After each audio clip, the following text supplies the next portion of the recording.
घरों में घायल कर दे, बेहोश कर दे।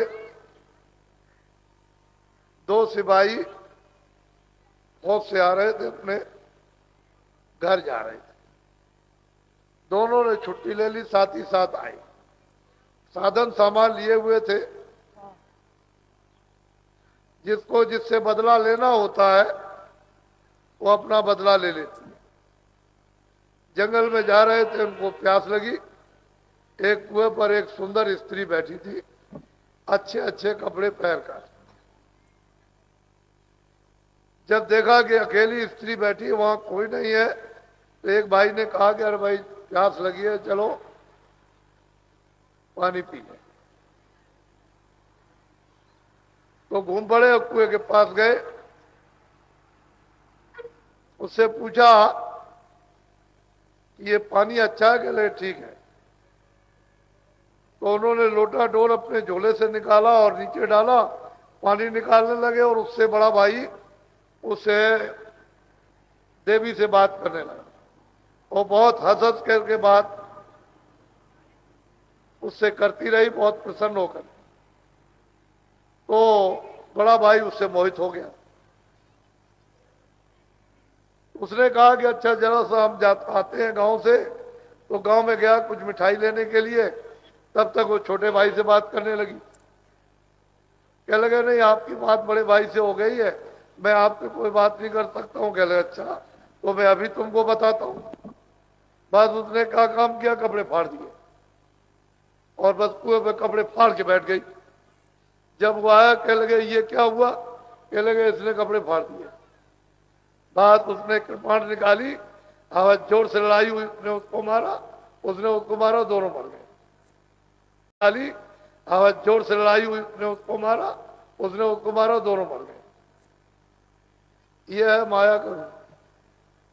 ये बिना गुरु के कोई इससे बच नहीं सकता।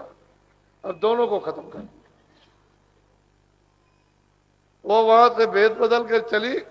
एक मतलब है कि नदी के किनारे नाव पर लोग बैठे हुए थे, तो वहां पहुंची, कपड़े पहन करके बढ़िया, और लोगों के सामने फौरन भेद बदल के सापिन हो गई और नाव में चढ़ गई। नाव छूट गई पानी में, नदी में। बस वो इधर जाए इधर जाए, लोगों में सांप आ गया, सांप आ गया और काटने लगा, तो लोग भगे।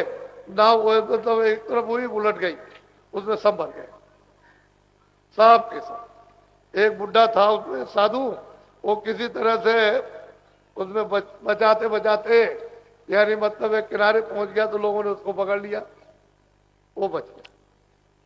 फिर वो निकली और वहीं सामने ही फौरन भेद बदल करके वो पंडित का भेद बना लिया। एक राजा खड़े हुए थे, उन्होंने पूछा कि भाई मैं बराबर देख रहा हूं कि तुम अभी सापिन थी और तुमने अब एक पंडित का भेद बना लिया, अब क्या करोगे? भाई मुझे जो हुक्म होता है वही मैं करता।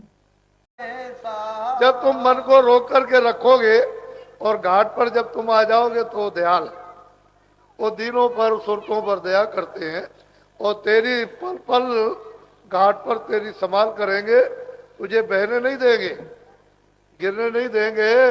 अरे 84 में नरकों में फिर नहीं जाएगा, लेकिन घाट पर आना चाहिए।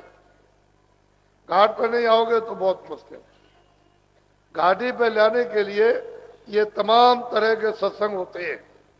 ये मत करो, ये करो, ये मत करो, ये करो, ये खराब है, ये अच्छा है, ताकि किसी तरह से भी मन बुद्धि चित्त इंद्रिया शुद्ध होकर और दोनों आंखों के मध्य भाग में घाट पर आ जाओ, जहां गुरु का हृदय में यानी ध्यान साक्षात्कार उनका करने लगो।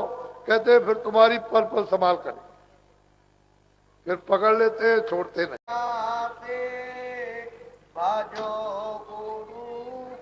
अब वो निचोड़ है कि बिना गुरु की दया से इनसे छूट नहीं सकती, कोई नहीं छूट सकता। कहते हैं कि भाई गुरु दया करें और नाम दे दे, तो आपको चाहिए कि चलो गुरु का नाम भजे। जो उन्होंने सनातन नाम दिया, अनादिकाल का नाम, चलो अब उसको भज लिया जाए। ये तो सब देख लिया, अब इसको भी देख लो और इसको भी देखो।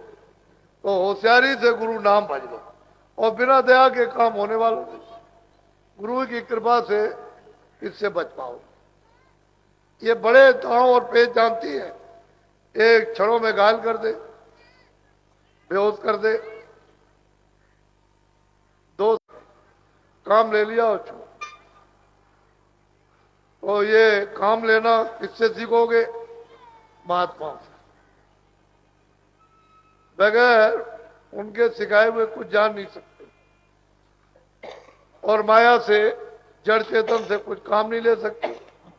तो माया नार पड़ी तेरे पीछे, क्यों नहीं छोड़ता? काम कहते हैं वासना, मोह ममता की वासना है, उनको काम कहते हैं। जितनी वासनाएं वो काम ही है। कहते हैं कि माया है, एक तो जड़ माया और जड़ चेतन। एक तो जड़ी जड़ है, उसमें चेतनता नहीं है, दूसरा ये जड़ और चेतन। कहते हैं वो ऐसे पीछे पड़ी है कि तुम जड़ चेतन माया को भी ठोंकते हो कि तू भी कुछ नहीं है, तू भी कुछ नहीं है, तू भी कुछ नहीं। जड़ तो जड़ी रही, उनके पीछे पड़े रहे, उस जड़ में फंस करके कर्म धर्म सब भूल गए। एक वो माया, एक वो माया। एक जड़ चेतन, कोई बच्चा है, कोई बच्ची है, कोई पति है, कोई पत्नी है, कोई रिश्तेदार है, इस माया में उलझे रहे। दूसरी वो जड़, जब वो है तब तो कुछ है नहीं तो चलो उसके पीछे पड़े हुए हो, और ये किसी की होने वाली है नहीं। काम इससे ले लो। होशियार पुरुष इससे काम ले लेते हैं, उसमें न परेशान होते न परेशान करते। कह देख सूरत, तू अच्छी तरह से समझ ले, 4 दिन इसमें बसेरा है। बाल अवस्था, क्रोध अवस्था, जवानी और वृद्धापन, ये 4 अवस्था इसमें रहना। तो कोई तो मतलब है बाली में चला जाता है, कोई किशोर में चला जाता है, कोई जवानी में, और कोई वृद्धाई में जाता है। और कहते हैं फिर ये ग्राम छूट जाएगा। ग्राम कहते हैं ये गांव, यानी ये शरीर, ये तेरा छूट जाएगा, क्योंकि उसने तुझको दिया है, वो अपना समय पूरा होते ही ले लेगा। तो तुझे तो इसको छोड़ना है। अच्छा है कि उसने ये अवसर दिया कि मुझको पंचभौतिक ये शरीर दिया है, जो बहुत मुश्किल से किसी किसी को ये पुण्यों से, शुभ कर्मों से प्राप्त होता, वो मिल गया है। तो अब की बार तू जल्दी कर, देर करने की जरूरत नहीं, नहीं तो तेरा ये ग्राम छूट जाएगा, ये घर छूट जाएगा। फिर तू चली जाएगी परदेश में, और वहां जाकर के रोएगी, चिल्लाएगी, वो तो नरक कुंड है। बोलो,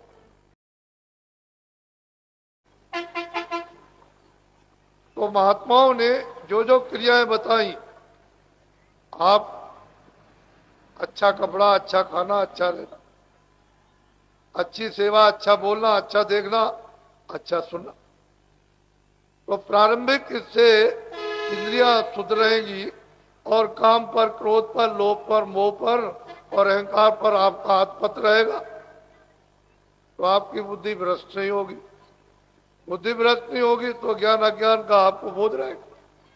जब ज्ञान अज्ञान का बोध रहेगा तो बुरे काम नहीं कर सकते, अच्छे काम करो।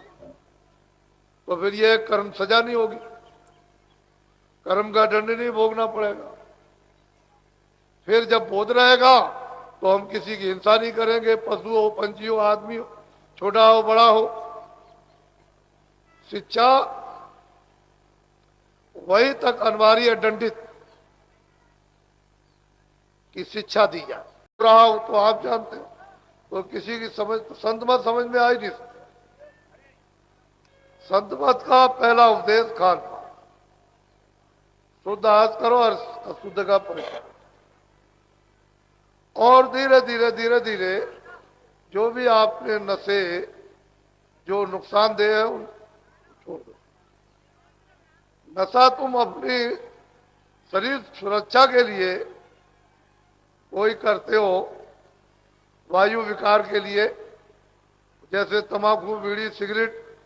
लेकिन ये तंबाकू, बीड़ी, सिगरेट नहीं, वो तो तंबाकू, बीड़ी, सिगरेट बनाई जाती है और उसका शोधन किया जाता है कि हुक्के के पानी के साथ जब धुआं आएगा तो शरीर में नुकसान नहीं होगा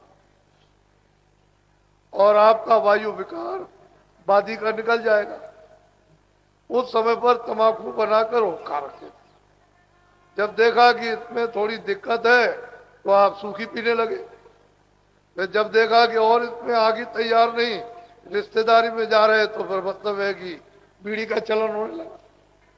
तो अपनी अपनी सुविधा के लिए अब इन सब चीजों से तमाम तरह की बीमारियां होने लगी। तो जो चीज तुमको बताई थी संयम के साथ, उसको तो आपने छोड़ दिया और असंयम। तो महात्माओं ने जो